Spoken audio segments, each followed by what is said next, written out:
Hello Radhe Radhe. तो आज हम बनाएंगे पुरानी टी शर्ट से बहुत ही प्यारी सी डिजाइनर फ्रॉक।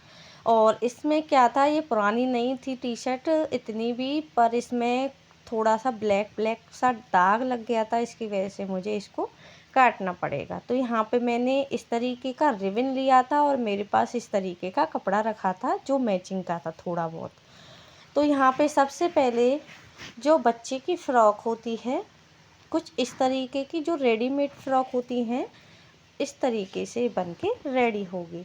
तो यहाँ पे मेरे पास इस तरीके से फ़्रॉक है। इसकी जो भी नाप है लंबाई का और चौड़ाई, चेस्ट की फिटिंग, वो सारा मैं नाप ले लूँगी। लंबाई इसकी 18 इंच है और जो नीचे का घेर था वो 9.5 इंच से थोड़ा सा कम था, मतलब 9.25 इंच का इसका घेर था। चोली पार्ट इसका रेडी 8 इंच का है और आर्मोल इसमें 5 इंच के हैं। चेस्ट है 10 इंच की और यहाँ पे मैं तीरा नाप लूँगी, तो 7.5 इंच का तीरा हमारा रेडी है। तो चलो अब इसकी यहाँ पे हम कटिंग करते हैं। किस तरीके से ये कटिंग करने वाली हूँ, तो यहाँ पे जो टी शर्ट का ये फ्लावर है मुझे फ्रॉक में लेना है। तो सबसे पहले हम चोली का पार्ट कट करेंगे। तो ऊपर से जो भी एक्स्ट्रा फैब्रिक है उसको मैं यहाँ पे कट कर दूँगी। इसको मैंने डबल फोल्ड कर लिया है। अब एक बार और चोली को नाप लूँगी। तो मुझे टोटल 8 इंच की रेडी चोली चाहिए, तो टोटल मैं यहाँ पे 9 इंच की चोली कट करूँगी। 1 इंच हमारा मार्जिन में चला जाएगा इस तरीके से। तो ये फ्लावर इस तरीके से ले लिया है। चेस्ट हमारी 10 इंच ली थी हमने, मतलब 20 इंच की है टोटल। तो 5 इधर से और 5 उधर से मैंने ली है। तो यहाँ पे मैंने 1.5 इंच एक्स्ट्रा लिया है। तो टोटल मैंने 6.5 इंच में इसको चौड़ाई में कट किया है। अब यहाँ पे तीरा लेंगे हम 4.5 इंच का और आर्मोल में यहाँ पे ले रही हूँ 4 इंच के, क्योंकि उस फ्रॉक में आर्मोल काफ़ी ज़्यादा बड़े थे तो यहाँ पे मैं छोटे ले रही हूँ।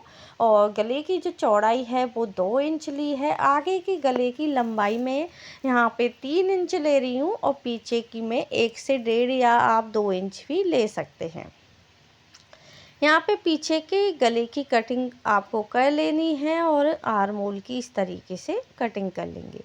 बच्चे की आर्मोल में मैं फ्रंट में कोई भी शेप नहीं दे रही हूँ और यहाँ पे इस तरीके से इसको आगे के गले को भी हमको कट कर लेना है।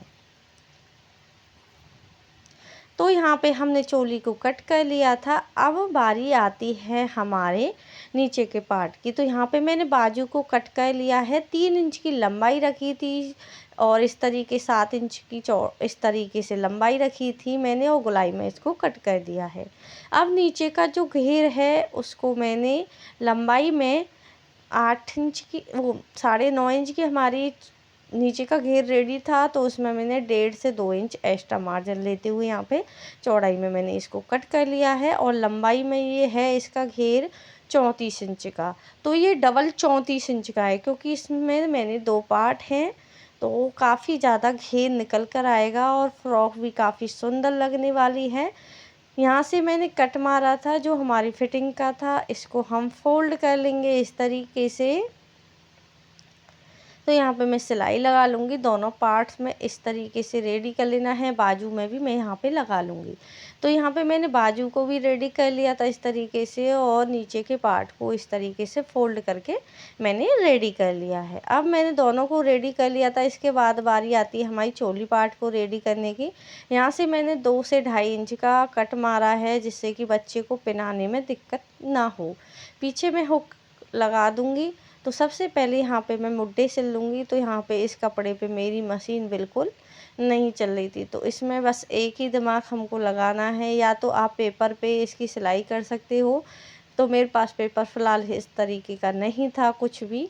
तो यहाँ पे मैं क्या करूँगी, कपड़े की जो एक स्ट्रिप सी कट कर लूँगी और उस पर चलाते हुए यहाँ पे सिलाई को लगा लूँगी। तो कपड़ा काफ़ी पतला है तो ज़्यादा दिक्कत नहीं होगी। अगर कपड़ा मोटा है तो जब दिक्कत होती है तो आप पेपर का यूज कर सकते हैं। तो यहाँ पे मैं इस तरीके से इसमें सिलाई को लगा लूँगी। इससे क्या होता है, जो कपड़ा है वो आसानी से सिल जाता है, क्योंकि कुछ कपड़े लाइलॉन के या कुछ अलग तरीके के होते हैं, तो मशीन भी अलग ही होती है, तो इन पे चलना ना मुश्किल हो जाता है।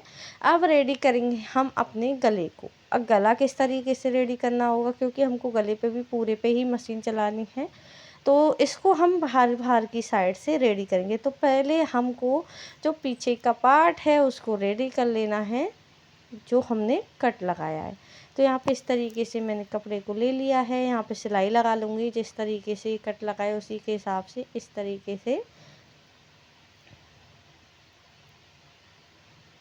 तो यहाँ पे मैंने इस तरीके से सिलाई लगा ली है। सिलाई लगाने के बाद इसको पलटते हुए यहाँ पे हमको इसको अंदर की साइड कर लेना है, इस तरीके से कुछ। तो आपको अच्छी तरीके से कर लेना है, जिससे कि कपड़ा है ना दिखे ना। और यहाँ पे सिलाई को लगा लेना है। सिलाई लगाने के बाद फिर हम अपनी जो गला है उसको रेडी करेंगे, और रेडी करने के बाद ये फ्रॉक काफ़ी जल्दी बनकर रेडी भी हो जाती है।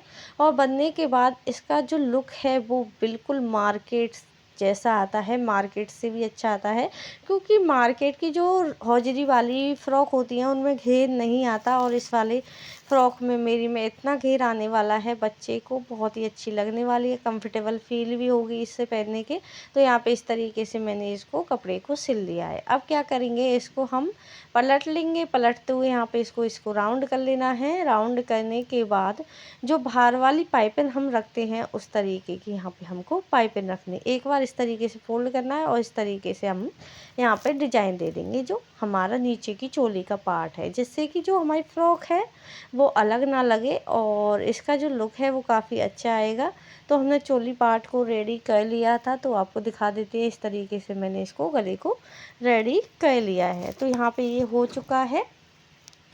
अब जो नीचे का पार्ट है उसको हम रेडी करेंगे। तो सबसे पहले यहाँ पे प्लेट डालेंगे। तो बारीक वाली मैं यहाँ पे प्लेट डाल रही हूँ, वो मैं यहाँ पे पिन की सहायता से इसको अच्छी तरीके से बारीक बारीक इसमें मैं प्रेस की तरीके से अच्छी तरीके से प्लेट को डाल दूँगी। और आपको प्रेस कर लेनी है अच्छी तरीके से, जिससे कि आपकी जो ड्रेस है उसमें काफ़ी फिनिशिंग आती है, और साथ ही में दिखने में भी बहुत सुंदर लगती है। और इस तरीके से ये हमने प्लेट्स को डाल दिया। इसी तरीके से हम दूसरे पार्ट में भी इसकी प्लेट्स को डाल देंगे। आपको इस तरीके से चोली को नाप लेना है। तो मैंने अंदाजे से इसको नापा था, तो मेरी परफेक्ट बैठी थी जो प्लेट्स हैं वो। तो इस तरीके से मैंने दोनों को रेडी कर लिया है। अब यहाँ पे हम जो चोली है उसमें इसको जोड़ लेंगे। तो यहाँ पे इसको इस तरीके से रखते हुए और उल्टा रखते हुए कपड़े को यहाँ से हम इसको जॉइंट कर लेंगे। तो यहाँ पे इस तरीके से मैंने इनको जॉइंट कर लिया है। बाजू को भी यहाँ पे मैंने जॉइंट कर लिया था। अब हम लगाएंगे इसकी फिटिंग। तो फिटिंग लगाने के बाद इसका जो फाइनल लुक है वो आप ज़रूर देख के जाएं, तभी आपको पता चलेगा किस तरीके की ये फ़्रॉक बनकर रेडी हुई है। और प्लीज़ कमेंट करके ज़रूर बताना कि ये वीडियो कैसी लगी, क्योंकि काफ़ी दिनों के बाद मैंने वीडियो बनाई है, तो दिक्कत हो जाती है कभी कभी। तो यहाँ पे मैं फिटिंग लगा दूँगी, उसके बाद मैं पहना के भी दिखाऊँगी किस तरीके से बन के रेडी हुई है। तो इस तरीके की ये फ़्रॉक बन के रेडी हुई है, और ये देख सकते हो मेरी बेटी ने पहन भी रखी है। तो कमेंट करके प्लीज़ ज़रूर बताएं कि फ़्रॉक कैसी लगी, और इसका जो लुक है वो किस तरीके का लगा है। तो अब मिलेंगे हम आपको नेक्स्ट वीडियो में। तब तक के लिए बाय बाय, और ऐसी वीडियो देखने के लिए मेरे चैनल को सब्सक्राइब करना बिल्कुल ना भूलें।